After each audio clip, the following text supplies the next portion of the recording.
My uncle was into cars and used to go drag racing in Queens on the boulevard, and we'd stand up on the top of the bridges and watch the cars run.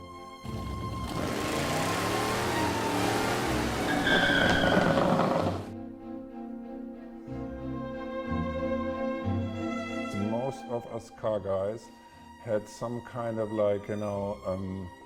I don't want to call it traumatic, but experience in childhood or some use or something which kind of pulled us in for the first time into the car world. What was yours? My grandfather ran the 31 Prague to Paris race with a Czechoslovakian race car driver named Turek. My uncle was into cars and used to go drag racing in Queens on the boulevard, and we'd stand up on the top of the bridges and watch the cars run.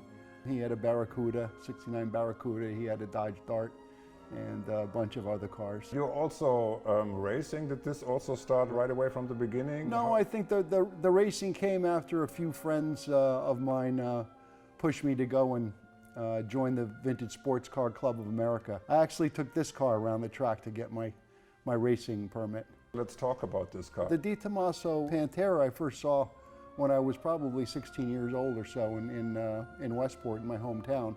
And it was a white one at Peters Bridge Market, and I made my mom turn around and go take a look at it. Years later, went out and bought this car in California. How long did you have this car? I've had this car well over 20 years.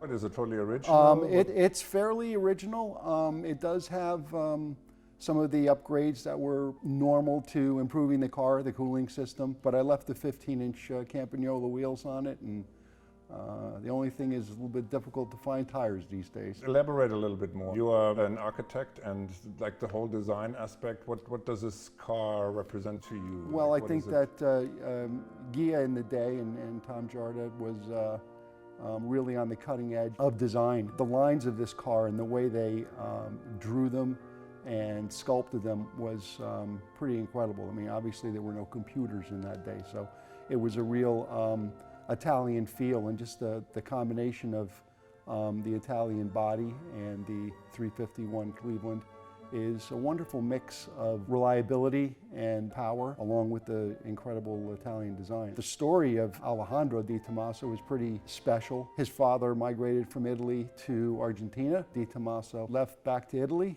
and started a car company. I think of some of the fun things about the car that people don't know is that the insignia is actually the Argentinian flag on its side, and the crest is actually the old cattle prod that they used to mark all their cattle with. The car was very international, cosmopolitical influence, so to speak.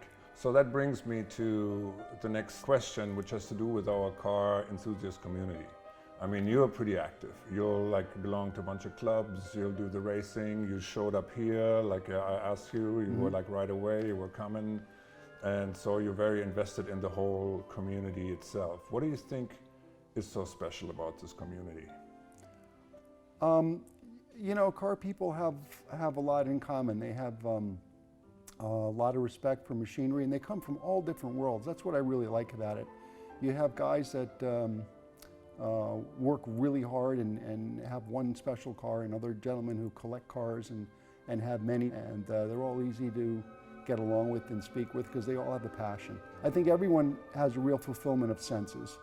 You know, you have the movement, the smell, the motion, everything that you're looking at, your touch, your feel, your coordination. It's all spot on. In racing, especially,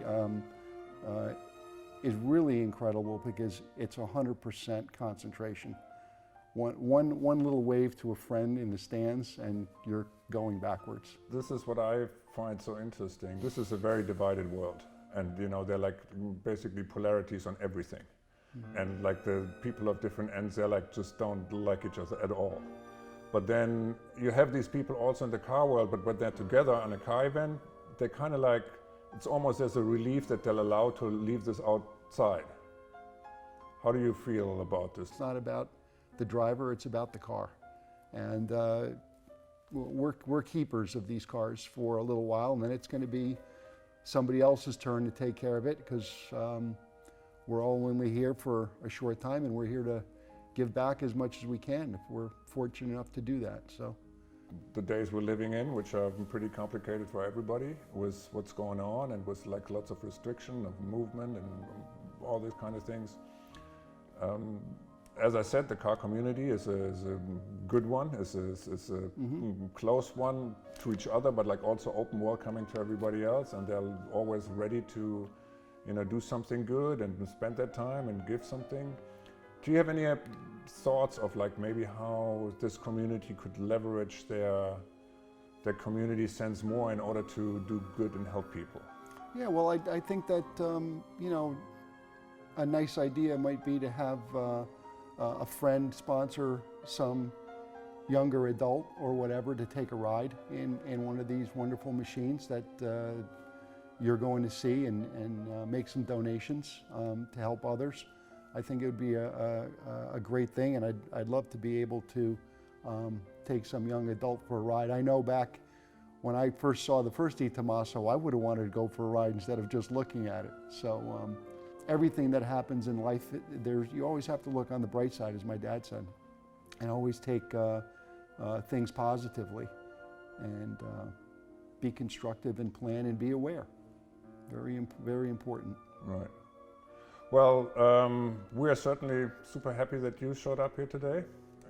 Got the chance to like take the car out and drive over here and spend the time and donate and all of that. So that was really fantastic. So yeah, I really enjoyed it, and the car really likes the cooler air.